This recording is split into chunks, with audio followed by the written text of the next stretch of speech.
J'ai 78 ans, et il y a 6 mois, j'ai hurlé plus fort que le jour où j'ai accouché, accroché à l'arrière d'une moto conduite par un homme qui pourrait être mon petit-fils, devant toute l'église de Roussay-les-Vignes qui sortait de la messe du dimanche. Ce cri, ma chérie, ce n'était pas de la peur. C'était 50 ans de silence qui explosaient enfin dans l'air libre, 50 ans d'une vie que je n'avais jamais vraiment choisie, 50 ans à attendre un homme qui était vivant pendant que je pleurais sa mort. Et ce jeune homme sur la moto, Anselme Leroy, il ne m'a pas sauvé par hasard. Il est venu me chercher parce que son grand-père mourant, l'homme que j'avais aimé avant mon mariage, l'homme dont on m'avait dit qu'il était mort à la guerre, lui avait fait promettre de me retrouver et de me dire la vérité. Je m'appelle Apolline Dubois. Je vis au numéro 7 de la rue des Lilas, dans cette petite commune de la Drôme où tout le monde connaît les secrets de tout le monde, sauf apparemment le plus important des miens. Je suis la veuve respectable qui apporte des tartes au citron aux réunions paroissiales, celle dont les mains tremblent en versant le thé, celle que personne ne regarde vraiment depuis que Gaston est parti il y a 8 ans. Je suis invisible, inoffensive, prévisible. Du moins, c'est ce que j'étais avant qu'Anselme arrive avec son camion de déménagement et cette machine noire et chromée qui allait tout bouleverser. Je vais te raconter comment j'ai découvert que l'amour de ma jeunesse, Étienne Valois, n'était pas mort en 1968 comme on me l'avait fait croire. Je vais te raconter comment il a survécu, comment il m'a cherché et comment, par noblesse ou par lâcheté, il a choisi de ne jamais me retrouver quand il a appris que j'avais épousé Gaston. Je vais te raconter les 50 ans de lettres qu'il m'a écrites sans jamais les envoyer, l'alliance qu'il a enterrée sous le vieux chêne en 1967 et comment son petit-fils a traversé la France entière pour accomplir sa dernière volonté. Mais surtout, je vais te raconter comment, à 78 ans, avec des genoux qui craquent et un cœur qu'on croyait éteint, j'ai enfin appris ce que signifiait vraiment être vivante. Reste avec moi, ma belle. Cette histoire, elle est pour toutes celles qui pensent qu'il est trop tard, pour toutes celles qui ont enterré leurs rêves sous le poids du devoir. Parce que si moi, Apolline Dubois, la vieille dame de Roussay-les-Vignes, j'ai pu retrouver ma voix et mon courage à 78 ans, alors personne, tu m'entends, personne n'est jamais trop vieux pour se réveiller. Tout a commencé un mardi de mars, quand le camion de déménagement s'est arrêté devant la maison des marchands, juste à côté de chez moi. Les marchands étaient partis vivre près de leurs enfants à Lyon, et la maison était restée vide pendant des mois, avec ses volets fermés et son jardin qui devenait sauvage. Je me souviens du bruit, ce grondement sourd qui a fait vibrer mes fenêtres et réveiller le chat de Madame Garnier. Puis je l'ai vue, cette moto, noire comme la nuit, chromée comme un bijou, attachée à l'arrière du camion. Mon cœur, qui d'habitude bat si faiblement qu'on dirait qu'il a oublié sa fonction, a fait un petit bond stupide dans ma poitrine. Je ne sais pas pourquoi j'ai mis du rouge à lèvres ce jour-là. Je ne sais pas pourquoi j'ai pris la peine de me coiffer avant d'aller chercher le courrier. Depuis la mort de Gaston, je ne faisais plus ces efforts-là. À quoi bon, quand personne ne vous regarde vraiment? Quand vous n'êtes plus qu'une silhouette grise qui traîne ses courses du marché jusqu'à la maison, qui échange des banalités polies sur la météo et la santé de Madame la mère? Mais ce matin-là, j'ai mis du rouge à lèvres. Rose pâle, pas trop voyant, juste assez pour me sentir un peu moins transparente. Anselme est sorti du camion vers midi. Grand, les cheveux attachés en chignon, des tatouages qui remontaient le long de ses bras comme des vignes sauvages. Il avait peut-être 35 ans, peut-être 40, difficile à dire. Ce qui m'a frappé, c'est son sourire. Un vrai sourire, tu vois, pas celui qu'on donne par politesse obligatoire. Quand nos regards se sont croisés et qu'il m'a fait un signe de la main, j'ai senti quelque chose que je croyais mort depuis longtemps. La curiosité, l'intérêt, le désir, si petit soit-il, d'être vu. Les jours suivants, je l'observais de ma fenêtre de cuisine. Il transportait des cartons, installait des meubles, s'occupait de cette moto avec une tendresse qui me faisait penser à la façon dont mon père entretenait ses vignes. Un dimanche, il a frappé à ma porte. Il tenait un paquet de café dans les mains et il m'a dit qu'il venait d'arriver, qu'il ne connaissait personne et qu'il se demandait si je voulais bien lui tenir compagnie pour un café. Mon cœur battait si fort que j'avais peur qu'il l'entende. J'ai dit oui. Sa cuisine était en désordre, des cartons partout, mais il y avait une petite table bancale près de la fenêtre où on s'est installé. Il m'a parlé de Paris, d'où il venait, du bruit qui ne s'arrête jamais, de la solitude au milieu de millions de gens. Il m'a dit qu'il cherchait le silence, la paix, un endroit où recommencer. Et moi, comme une idiote, Je me suis sentie flattée qu'il me confie tout ça, à moi, Apolline Dubois, qui n'avait rien d'intéressant à offrir qu'une oreille attentive et des souvenirs poussiéreux. Mais ce jour-là, alors que je m'apprêtais à partir, il m'a posé une question qui m'a glacée. Il m'a demandé si j'avais toujours vécu à Roussay-les-Vignes, si j'avais connu quelqu'un du nom de Valois. Mon sang s'est figé. Étienne Valois, ce nom que je n'avais plus prononcé depuis 50 ans. Ce nom qui était enterré avec mes 20 ans et mes rêves de jeune fille. J'ai bredouillé quelque chose, une excuse vague, et je suis partie en tremblant. Pourquoi ce jeune homme connaissait-il ce nom? Pourquoi maintenant, après tant d'années? Cette nuit-là, je n'ai pas dormi. Je fixais le plafond de ma chambre et pour la première fois depuis des décennies, j'ai laissé les souvenirs d'Étienne envahir mon esprit. Son visage, son rire, la promesse qu'il m'avait faite sous le vieux chêne avant de partir pour l'Algérie. Et cette lettre, cette terrible lettre officielle qui m'avait annoncé sa mort en 1968, quand j'attendais déjà mon premier enfant avec Gaston. Les cafés chez Anselme sont devenus ma seule échappatoire. 2 fois par semaine, parfois 3, je frappais à sa porte avec une excuse ridicule. Une tarte que j'avais faite en trop, des herbes de mon jardin, des conseils pour réparer la gouttière qui fuyait. Il m'accueillait toujours avec ce sourire qui me faisait me sentir jeune, importante, vivante. On s'asseyait à cette petite table bancale et on parlait de tout et de rien, de ses voyages, de mes souvenirs, de la vie qu'on avait vécue et de celle qu'on aurait aimé vivre. Il m'a raconté qu'il cherchait à comprendre quelque chose sur son grand-père, un homme qu'il n'avait jamais vraiment connu. Son grand-père était revenu de la guerre changé, brisé, et il avait vécu seul jusqu'à sa mort l'année dernière. Anselme avait hérité de quelques affaires, des papiers, des photos, et en les triant, il avait découvert des indices qui menaient à Roussay-les-Vignes. Il ne m'a pas dit le nom de son grand-père ce jour-là, mais je le savais déjà. Je le sentais dans mes os, dans la façon dont mon cœur se serrait, chaque fois qu'il évoquait cette histoire. J'ai commencé à me confier à lui d'une manière que je n'aurais jamais cru possible. Je lui ai parlé de Gaston, de notre mariage arrangé par nos familles, de la distance froide qui s'était installée entre nous au fil des années.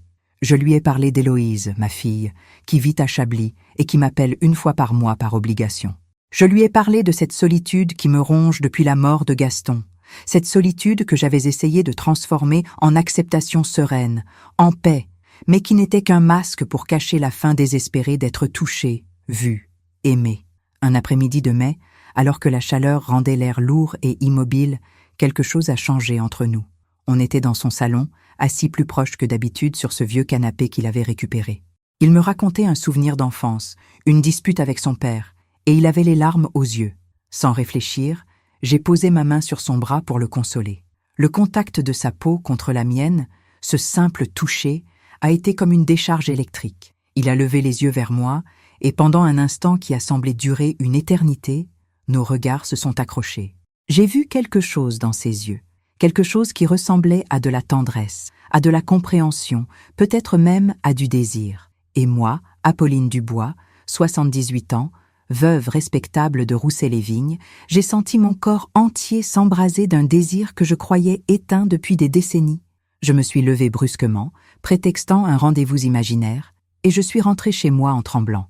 J'avais peur. Peur de ce que je ressentais, peur de ce que ça signifiait, peur du ridicule, du scandale, du jugement.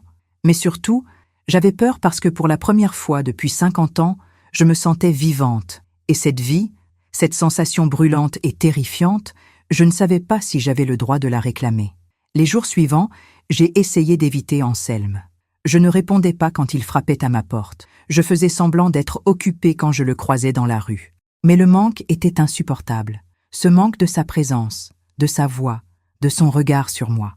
J'ai réalisé que j'étais devenue accro à lui, à cette version de moi-même qu'il faisait renaître. Puis, un soir, il a glissé une enveloppe sous ma porte. À l'intérieur, il y avait une vieille photo jaunie, abîmée par le temps. On y voyait une jeune fille, peut-être 20 ans, qui souriait sous un grand chêne. À côté d'elle, un jeune homme en uniforme militaire, beau, confiant, amoureux.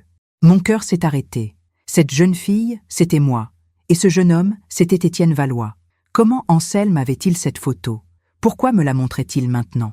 Et surtout, qu'est-ce que cela signifiait sur la véritable raison de sa présence à Roussay-les-Vignes? Le lendemain matin, je me suis réveillée avec une détermination que je ne me connaissais pas.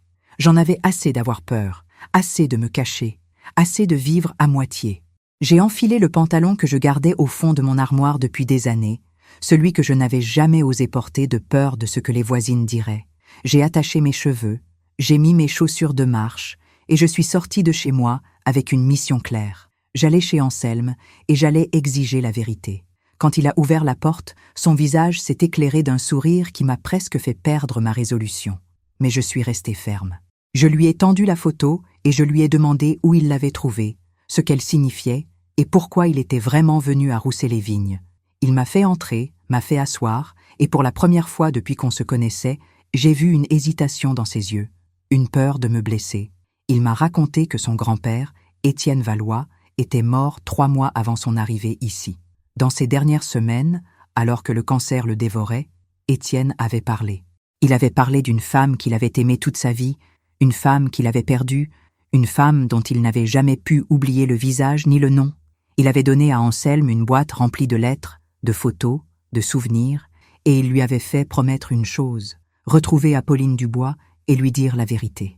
Lui dire qu'Étienne ne l'avait jamais oublié, qu'il l'avait aimée jusqu'à son dernier souffle, et qu'il regrettait, plus que tout au monde, de ne pas avoir eu le courage de la retrouver. Les larmes coulèrent sur mes joues sans que je puisse les arrêter. Étienne n'était pas mort en 1968. Il avait survécu.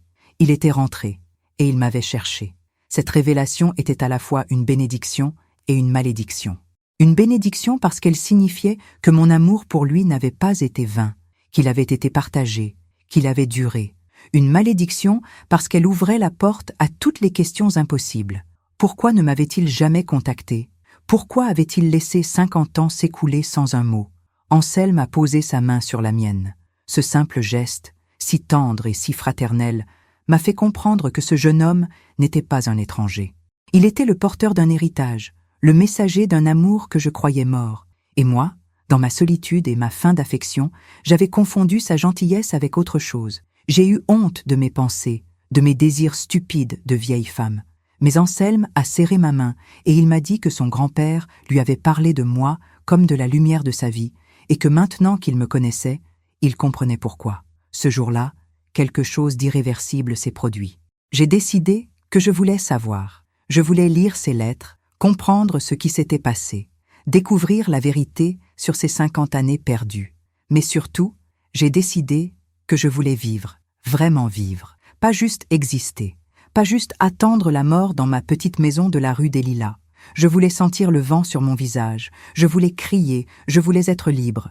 Et pour cela, il fallait que je fasse quelque chose que la vieille Apolline n'aurait jamais osé faire. J'ai regardé Anselme droit dans les yeux et je lui ai demandé de m'emmener faire un tour sur sa moto.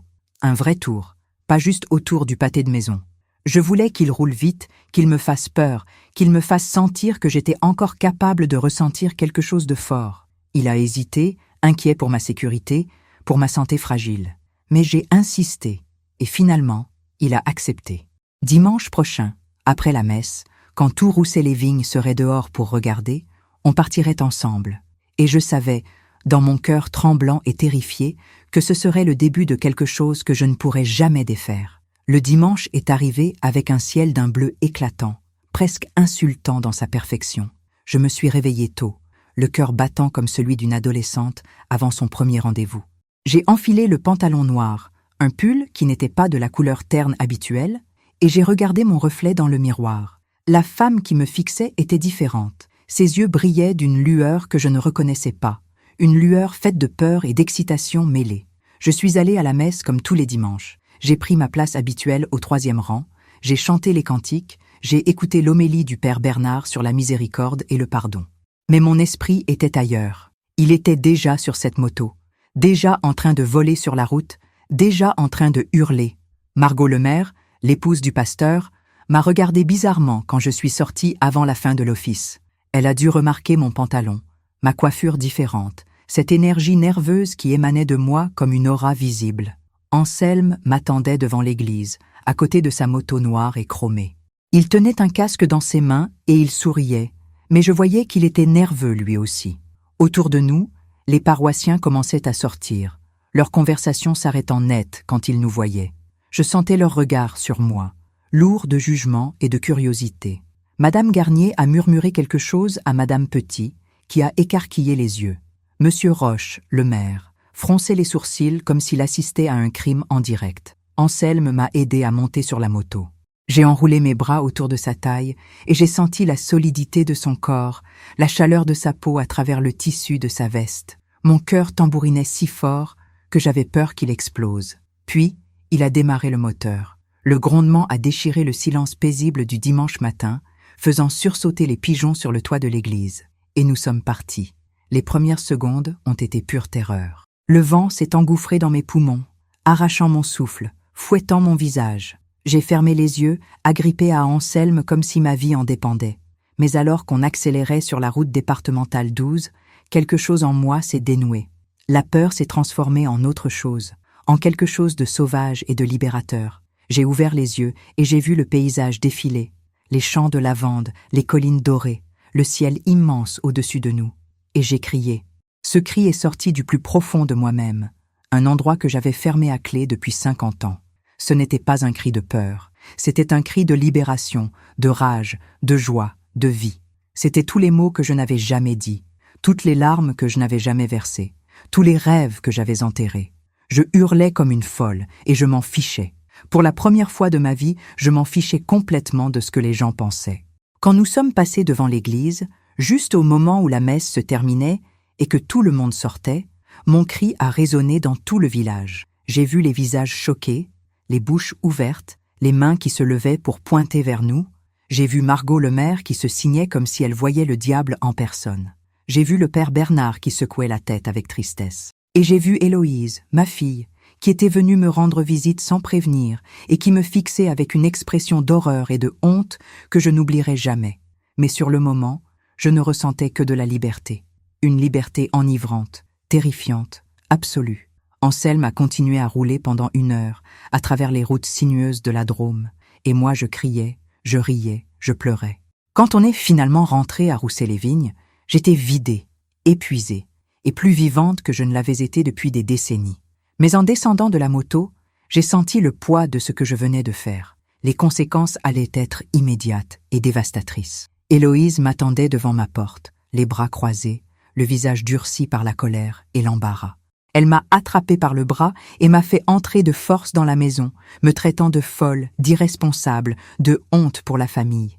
Elle m'a dit que tout le village parlait de moi, que je lui faisais perdre la face, que j'agissais comme une adolescente attardée.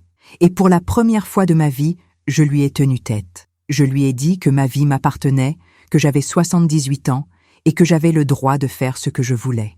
Mais au fond de moi, une petite voix me demandait si j'avais vraiment fait ça pour moi, ou si c'était juste une réaction désespérée à la révélation sur Étienne. Cette nuit-là, seule dans mon lit, j'ai réalisé que mon cri sur cette moto n'était que le début. Quelque chose de beaucoup plus grand, de beaucoup plus dangereux, était en train de se réveiller en moi, et je ne savais pas si j'avais la force de l'affronter. Les jours qui ont suivi ont été un cauchemar éveillé. Du jour au lendemain, je suis devenue la paria de Roussey-les-Vignes. Les regards dans la rue avaient changé. Ce n'était plus de l'indifférence polie, mais du mépris à peine voilé. Quand j'allais au marché, les conversations s'arrêtaient sur mon passage. Madame Garnier changeait de trottoir quand elle me voyait arriver. Madame Petit refusait de me servir à la boulangerie, prétextant qu'elle n'avait plus de pain alors que j'en voyais clairement sur l'étagère derrière elle. Le pire, c'était les réunions paroissiales. Margot le maire, cette femme qui se disait mon amie depuis 20 ans, m'a prise à part après la messe et m'a demandé si j'allais bien, sur un ton qui ne laissait aucun doute sur ce qu'elle pensait vraiment. Elle m'a parlé de démence sénile, de troubles mentaux liés à l'âge, de la nécessité peut-être de consulter un médecin, ou pire, d'envisager une maison de retraite où je serais mieux encadrée. J'ai senti mon sang bouillir, mais je suis restée polie, souriante, comme j'avais toujours été, comme on m'avait appris à être. Héloïse est restée 1 semaine entière à Roussey-les-Vignes, officiellement pour s'occuper de moi, officieusement pour me surveiller et m'empêcher de faire d'autres scandales. Elle a pris le contrôle de ma maison comme une geôlière bienveillante. Elle rangeait mes affaires, jetait mes vieux vêtements, décidait de mes repas, de mes horaires, de qui je pouvais voir ou ne pas voir. Et évidemment, Anselme était en haut de la liste des personnes interdites. Elle m'a interdit de lui parler, de le voir, de même penser à lui. Elle m'a dit que ce jeune homme profitait de ma solitude, qu'il avait sûrement de mauvaises intentions, qu'il voulait peut-être mon argent ou ma maison.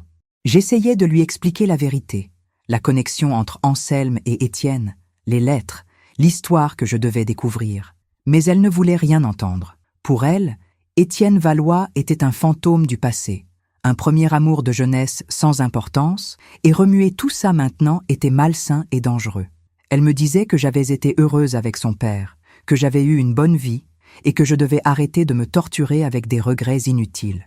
Mais comment pouvais-je lui faire comprendre que le bonheur qu'elle croyait voir n'avait été qu'une façade, que j'avais passé 50 ans à jouer un rôle, à être l'épouse parfaite, la mère dévouée, la veuve respectable, mais que je n'avais jamais vraiment été moi-même? Un soir, alors qu'Héloïse dormait dans la chambre d'amis, j'ai vu de la lumière chez Anselme. Mon cœur s'est serré. Je me demandais ce qu'il pensait, s'il me trouvait stupide, si tout ça le dérangeait. Je voulais désespérément lui parler, mais je n'osais pas sortir de peur qu'Héloïse s'en aperçoive. C'est alors que j'ai remarqué quelque chose d'étrange. Une voiture inconnue était garée devant chez lui, et à travers la fenêtre, je pouvais voir des silhouettes, au moins 2 personnes en plus d'Anselme. Qui étaient ces gens? Pourquoi venaient-ils le voir? Et surtout, pourquoi cette scène me donnait-elle un mauvais pressentiment? Le lendemain, Héloïse est partie, me laissant avec une liste d'instructions et la menace à peine voilée de revenir si j'entendais que je faisais encore des bêtises. J'étais enfin libre, mais cette liberté avait un goût amer. J'ai attendu la nuit pour aller voir Anselme. Il m'a ouvert avec un sourire soulagé, mais j'ai vu dans ses yeux quelque chose de nouveau. De l'inquiétude, de la culpabilité. Il m'a fait entrer et m'a dit que nous devions parler sérieusement. Il m'a expliqué que les visiteurs de la veille étaient des membres de sa famille, des cousins d'Étienne qui avaient appris sa mission et qui n'étaient pas contents. Il trouvait qu'Anselme perdait son temps avec moi, qu'il devrait laisser le passé tranquille, que remuer toute cette histoire ne ferait que du mal à tout le monde. Certains pensaient même que je pourrais avoir des intentions financières, que je pourrais réclamer une part de l'héritage d'Étienne, ou je ne sais quoi d'autre. Cette accusation me révoltait. Mais ce qui me blessait encore plus, c'était la révélation qu'Anselme lui-même commençait à douter. Il se demandait s'il avait bien fait de venir, si la promesse faite à son grand-père valait vraiment tout ce chaos et cette douleur. Je l'ai regardé dans les yeux et je lui ai dit une vérité qui me brûlait depuis des jours, que peu importait ce que sa famille pensait, peu importait ce que le village pensait, même ce qu'Héloïse pensait. Ce qui importait, c'était que je devais savoir, je devais lire ses lettres, je devais comprendre pourquoi Étienne n'était jamais revenu, pourquoi il m'avait laissé vivre toute une vie dans l'ignorance. Et surtout, je devais savoir si tout ce que j'avais sacrifié, tous ces rêves que j'avais enterrés, valèrent quelque chose. Anselme a hoché la tête lentement et il m'a dit que les lettres m'attendaient. Mais avant de me les donner, il devait me montrer quelque chose qui allait tout changer. Anselme m'a emmené dans sa chambre, un espace que je n'avais jamais vu auparavant. Les murs étaient couverts de papier, de photos, de notes. C'était comme une enquête, une reconstitution minutieuse de la vie d'Étienne Valois. Mon cœur battait si fort que j'avais l'impression qu'il allait sortir de ma poitrine. Au centre de tout ça, sur une petite table, il y avait une boîte en bois, simple et usée par le temps. Anselme l'a ouverte avec précaution, et j'ai vu des dizaines de lettres, toutes soigneusement pliées et classées par date. Il en a pris une, la première chronologiquement, datée de 1970. Il me l'a tendue, mais je n'arrivais pas à bouger mes mains. J'avais peur de ce que j'allais découvrir, peur que la vérité soit pire que l'ignorance. Finalement, il a commencé à lire pour moi. La lettre était adressée à moi, à Apolline, et elle commençait par ces mots qui m'ont brisé le cœur. Mon amour, ma lumière, ma seule raison de tenir bon, si tu lis un jour ces mots, sache que je ne t'ai jamais oublié, pas un seul jour, pas une seule seconde. Je suis vivant, mais tellement mort à l'intérieur que parfois, je ne sais plus si ça vaut la peine de continuer. Étienne expliquait dans cette lettre ce qui s'était passé après son départ pour l'Algérie en 1967. Il avait été capturé, torturé, maintenu prisonnier dans des conditions inhumaines pendant des mois. Quand il avait finalement été libéré et rapatrié en France en 1969, il était brisé, physiquement et mentalement. Il avait perdu des pans entiers de sa mémoire, et il lui avait fallu plus d'1 an pour retrouver des fragments de sa vie d'avant. Quand il s'était enfin souvenu de moi, il était rentré à Roussey-les-Vignes en 1971, le cœur plein d'espoir et de terreur. Mais ce qu'il avait découvert lui avait arraché le peu d'humanité qui lui restait. Il avait appris que j'avais épousé Gaston Dubois en 1969, que j'avais eu une fille, que j'avais construit une vie. Il avait vu de ses propres yeux notre maison, le numéro 7 rue des Lilas, et il m'avait aperçu dans le jardin avec Héloïse dans mes bras. Il écrivait que ce jour-là, il avait voulu mourir, qu'il avait voulu frapper à la porte et tout détruire. Mais il n'avait pas pu. Il m'avait vu sourire à ma fille, et il avait compris que je méritais cette vie, ce bonheur apparent. Alors il était reparti sans un mot, s'installant à Montrichard, à des heures de route, vivant seul, travaillant comme mécanicien et m'écrivant des lettres qu'il ne m'enverrait jamais. Je pleurais à chaudes larmes en écoutant Anselme lire. Chaque mot était un coup de poignard. Étienne était vivant. Il était revenu. Et moi qui l'avais cru mort, moi qui avais pleuré sa perte pendant des mois avant de céder aux pressions de ma famille et d'épouser Gaston, j'avais construit une vie sur un mensonge. Mais le pire, c'était de réaliser qu'Étienne avait choisi pour moi. Il avait décidé, seul, que je méritais mieux que lui, que je méritais cette vie stable et respectable. Il ne m'avait jamais donné la chance de choisir, de décider par moi-même si je voulais l'attendre, le retrouver, recommencer avec lui. Anselme m'a tendu d'autres lettres, des dizaines et des dizaines, écrites sur 50 ans. Certaines étaient longues, détaillant sa vie, ses pensées, ses regrets.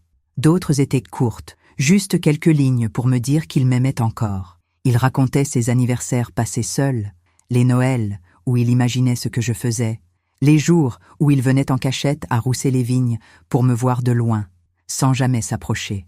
Il parlait de mes cheveux gris, de mes rides qui apparaissaient, de la façon dont je marchais un peu plus lentement chaque année. Il me regardait vieillir à distance, et il vieillissait avec moi dans sa solitude.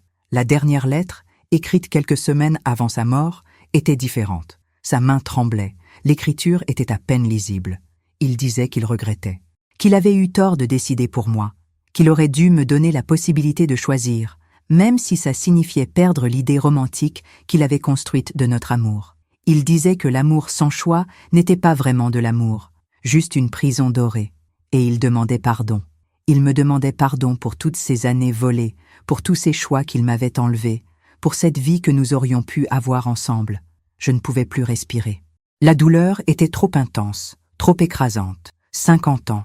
50 ans perdus à cause d'une guerre, d'un malentendu, d'une noblesse mal placée. J'ai regardé Anselme et je lui ai demandé pourquoi. Pourquoi Étienne n'avait-il pas essayé au moins une fois? Pourquoi n'avait-il pas frappé à ma porte, ne serait-ce que pour me dire la vérité? Anselme a baissé les yeux et il m'a dit qu'Étienne était un homme brisé par la guerre, qu'il ne se croyait pas digne de moi, qu'il pensait que je méritais mieux qu'un homme traumatisé et perdu. Mais cette explication ne suffisait pas. Elle ne suffirait jamais, parce que pendant 50 ans, j'avais vécu dans un mensonge. J'avais cru qu'Étienne était mort, et cette croyance avait façonné toutes mes décisions, toute ma vie. Si j'avais su qu'il était vivant, tout aurait été différent. Je n'aurais peut-être pas épousé Gaston. Je n'aurais peut-être pas eu Héloïse. Toute ma vie, telle que je la connaissais, n'aurait peut-être jamais existé. Et cette pensée était à la fois libératrice et terrifiante. Anselme m'a alors dit quelque chose qui allait changer ma perspective. Il m'a dit qu'Étienne lui avait laissé une dernière instruction, une dernière mission au-delà de me donner les lettres. Il y avait quelque chose d'enterré, un secret qu'Étienne avait gardé pendant toutes ces années, quelque chose qui se trouvait ici, à Roussé-les-Vignes, et qu'il voulait que je découvre. Cette révélation m'a glacé. Quel secret Étienne avait-il pu garder pendant 50 ans? Et pourquoi maintenant, après sa mort, voulait-il que je le découvre? Anselme m'a expliqué que dans ces derniers jours, Étienne lui avait parlé d'un endroit précis, à Roussé-les-Vignes. Le vieux chêne sous lequel nous nous étions rencontrés pour la première fois, sous lequel il m'avait promis de revenir de la guerre et de m'épouser. Mais ce chêne n'existait plus. Il avait été détruit par une tempête en 1993, et on avait construit un petit parking à sa place. Anselme avait fait des recherches, consulté des plans anciens du village, et il pensait savoir exactement où se trouvait l'emplacement du vieil arbre. Étienne avait apparemment enterré quelque chose là-bas en 1967, juste avant son départ pour l'Algérie. Quelque chose qu'il voulait que je retrouve, même si ça devait prendre 50 ans. Le problème, c'était que ce parking était maintenant utilisé par la mairie et qu'on ne pouvait pas simplement commencer à creuser en plein jour sans attirer l'attention. Mais je m'en fichais. Je m'en fichais complètement des règles, du scandale, du qu'en dira-t-on. Si Étienne avait laissé quelque chose pour moi, J'allais le trouver, quoi qu'il en coûte. Le plan était simple et fou à la fois. On attendrait la nuit, on irait avec des pelles et on creuserait. Anselme avait calculé l'emplacement approximatif en se basant sur d'anciennes photos et des témoignages de personnes âgées du village. On avait une chance sur 2 de tomber juste, mais c'était mieux que rien. J'ai accepté immédiatement, ignorant mes genoux qui craquaient, mes mains qui tremblaient, ma raison qui me criait que c'était de la folie. La nuit choisie, une nuit sans lune où le village dormait profondément, nous sommes partis. Anselme portait les pelles, moi je portais une petite lampe torche et mon cœur battant la chamade. Le parking était désert, silencieux, presque sinistre dans l'obscurité. Anselme a mesuré, calculé, et finalement il a planté sa pelle dans le sol à un endroit précis. On a commencé à creuser. Chaque coup de pelle résonnait dans le silence comme un coup de canon. J'avais peur qu'on nous entende, qu'on nous surprenne, qu'on nous arrête avant qu'on trouve quoi que ce soit. Mais en même temps, j'étais animé d'une énergie que je ne me connaissais pas. Je creusais avec mes mains nues quand la pelle ne suffisait pas. J'enlevais la terre, je cherchais désespérément ce trésor qu'Étienne m'avait laissé. Les minutes s'écoulaient, peut-être 1 heure, peut-être 2. Mes mains saignaient, mes genoux me faisaient mal, mais je continuais. Et puis, le bruit. Un bruit métallique, distinct, reconnaissable. Anselme avait touché quelque chose. On a redoublé d'efforts, creusant autour de l'objet avec précaution. C'était une petite boîte en métal, rouillée par le temps et l'humidité, mais encore intacte. Je l'ai sortie de la terre avec des mains tremblantes. Elle était lourde, fermée par un simple loquet. J'ai regardé Anselme, il a hoché la tête et j'ai ouvert la boîte. À l'intérieur, enveloppé dans un tissu qui tombait en lambeaux, il y avait un anneau. Un anneau de fiançailles, simple mais beau, avec une petite pierre qui brillait faiblement à la lumière de la lampe torche. Mon souffle s'est coupé. C'était l'alliance qu'Étienne voulait me donner, celle qu'il avait achetée avant de partir pour l'Algérie, celle qu'il avait enterrée ici en attendant son retour, en attendant de me la passer au doigt et de me faire sienne pour toujours. Mais il n'était jamais revenu. Enfin, pas vraiment. Il était revenu, mais trop tard, et il avait laissé cette bague ici, symbole d'un amour qui n'avait jamais eu sa chance. Je tenais l'anneau dans ma main, et les larmes coulaient sans retenue. 58 ans. 58 ans que cette bague attendait sous la terre, dans le noir et le froid, attendant que quelqu'un, que moi, la retrouve. Anselme pleurait aussi, ému par la puissance de ce moment, par l'amour désespéré de son grand-père. On est resté là, dans ce parking banal et laid, à genoux dans la terre, tenant dans nos mains le symbole d'un amour qui avait traversé 50 ans et la mort elle-même. Mais alors que je me relevais, j'ai entendu un bruit, des pas. Quelqu'un approchait. Mon cœur s'est arrêté. Une lampe torche plus puissante que la nôtre s'est allumée, nous aveuglant. Une voix que je connaissais, la voix de Margot Lemaire, a retenti dans la nuit. Elle demandait ce qu'on faisait là, pourquoi on détruisait la propriété de la commune, si on avait complètement perdu la tête. J'ai serré l'anneau dans ma main, le cachant contre mon cœur. Peu importe ce qui allait se passer maintenant, peu importe les conséquences, j'avais trouvé ce qu'Étienne m'avait laissé. Et personne, absolument personne, ne me le prendrait. Margot Lemaire n'était pas seule. Son mari, le pasteur, était avec elle, ainsi que Monsieur Roche, le maire. Ils nous ont regardés comme si nous étions des criminels, des vandales qui détruisaient le bien public. Anselme a essayé d'expliquer, de justifier ce qu'on faisait. Mais ces mots sonnaient creux, même à mes oreilles. Comment expliquer à ces gens qui vivaient dans leur petite bulle de certitude et de convention qu'on cherchait l'héritage d'un amour perdu depuis 50 ans? Comment leur faire comprendre que ce trou dans le parking était en réalité une porte vers une vérité qu'on m'avait volée? Le maire a menacé d'appeler la police. Il parlait de dégradation, d'amende, de procédure légale. Margot me fixait avec un mélange de pitié et de dégoût, comme si j'étais une vieille folle qui avait définitivement perdu la raison. Le pasteur secouait la tête avec tristesse, murmurant des prières pour mon âme égarée. J'aurais dû avoir peur, avoir honte, me justifier. Mais au lieu de ça, quelque chose en moi s'est réveillé. Une colère froide, une détermination que je ne me connaissais pas. Je me suis levée lentement, la boîte en métal serrée contre ma poitrine, et je les ai regardés droit dans les yeux. Je leur ai dit que oui, j'avais creusé ce trou. Que oui, j'avais déterré quelque chose qui m'appartenait, quelque chose qu'on m'avait volé il y a 58 ans. Je leur ai parlé d'Étienne, de la guerre, de la fausse nouvelle de sa mort, de mon mariage avec Gaston qui n'avait été qu'une mascarade pour satisfaire les convenances familiales et sociales. Je leur ai dit que toute ma vie, j'avais été ce qu'on attendait de moi, la fille obéissante, l'épouse docile, la veuve respectable, mais que maintenant, à 78 ans, j'en avais assez. J'en avais assez de vivre pour les autres, d'étouffer mes désirs, de taire mes regrets. Cette bague, cet anneau que je tenais dans ma main, c'était la preuve qu'il avait existé un autre chemin, une autre vie, une autre Apolline. Et même si je ne pouvais plus vivre cette vie, même si c'était trop tard, je pouvais au moins l'honorer en cessant de mentir. Le silence qui a suivi ma tirade était assourdissant. Margot ouvrait et fermait la bouche comme un poisson hors de l'eau, incapable de trouver les mots. Le maire avait l'air décontenancé, ne sachant plus s'il devait être en colère ou embarrassé. Seul le pasteur avait une expression différente. Il me regardait avec quelque chose qui ressemblait à de la compassion, peut-être même à du respect. Il a fini par dire qu'il ne voulait pas appeler la police, que ce serait une honte pour tout le monde. Mais il a exigé qu'on remplisse le trou immédiatement et qu'on ne reparle plus jamais de cette histoire. J'ai accepté. On a remis la terre. On a tassé le sol du mieux qu'on pouvait. Anselme s'est excusé pour les dégâts, promettant de payer pour les réparations si nécessaire. Puis on est parti, moi serrant toujours la boîte contre mon cœur, marchant dans les rues désertes de Roussé-les-Vignes, comme deux fantômes dans la nuit. Quand on est arrivé devant chez moi, Anselme m'a demandé si j'allais bien. Je lui ai dit que oui, que pour la première fois depuis très longtemps, j'allais vraiment bien. Mais en rentrant chez moi, en m'asseyant à ma table de cuisine avec la boîte ouverte devant moi, j'ai réalisé l'ampleur de ce qui venait de se passer. Cette bague changeait tout. Elle n'était pas seulement un souvenir, un objet sentimental. C'était la preuve tangible qu'Étienne m'avait vraiment aimé, qu'il avait vraiment voulu m'épouser. Toute ma vie, j'avais vécu avec le doute que peut-être notre amour n'avait été qu'une passion de jeunesse, un rêve d'adolescente, quelque chose qui n'aurait jamais duré. Mais cette bague disait le contraire. Elle disait que c'était réel, que c'était sérieux, que c'était pour toujours. J'ai passé le reste de la nuit à lire les lettres qu'Anselme m'avait prêtées.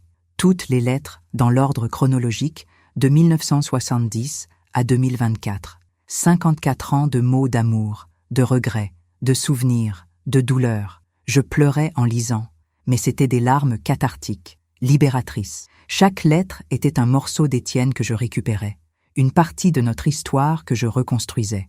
Il me racontait sa vie solitaire à Montrichard, son travail de mécanicien, ses rares amis, ses longues promenades où il pensait à moi. Il me parlait des fois où il avait failli craquer, failli revenir me voir, me parler, tout avouer. Mais il se retenait toujours, convaincu que je méritais mieux. La dernière lettre, celle écrite juste avant sa mort, contenait une phrase qui m'a particulièrement marquée. Il disait qu'il espérait que j'avais été heureuse, vraiment heureuse, parce que si sa souffrance avait au moins servi à ça, alors peut-être qu'elle avait eu un sens. Mais il ajoutait, avec une lucidité terrible, que le bonheur construit sur un mensonge n'était pas vraiment du bonheur, juste une illusion confortable. Et il avait raison. J'avais vécu une illusion pendant 50 ans, une illusion de normalité, de stabilité, de vie bien rangée. Mais sous cette surface lisse, il y avait toujours eu ce manque, ce vide impossible à combler, cette sensation que je n'étais pas vraiment là, que je regardais ma vie de l'extérieur sans jamais vraiment la vivre. Le lendemain matin, j'ai pris une décision. Je ne voulais plus vivre comme ça. Je ne voulais plus être invisible, inoffensive, prévisible. Je voulais être vue, être entendue, être vivante. Et pour ça, il fallait que je fasse quelque chose de radical, quelque chose qui effraierait tout le monde, moi y compris. J'ai appelé Anselme et je lui ai demandé s'il voulait bien m'emmener à Montrichard, là où Étienne avait vécu toutes ces années. Je voulais voir sa maison, marcher dans ses rues, comprendre sa vie. Je voulais connaître l'homme qu'il était devenu, pas juste le jeune soldat que j'avais connu. Anselme a accepté immédiatement. On est parti le lendemain, un mercredi matin, sur sa moto. Cette fois-ci, je n'avais plus peur. Le vent dans mes cheveux, le grondement du moteur, la route qui défilait, tout ça me semblait naturel, juste. On a roulé pendant des heures, à travers les paysages magnifiques de la vallée du Cher. Et quand on est arrivé à Montrichard, j'ai senti mon cœur se serrer. C'était une petite ville tranquille, jolie, sans histoire. Étienne avait vécu ici pendant 50 ans, dans l'anonymat complet, travaillant, existant, attendant une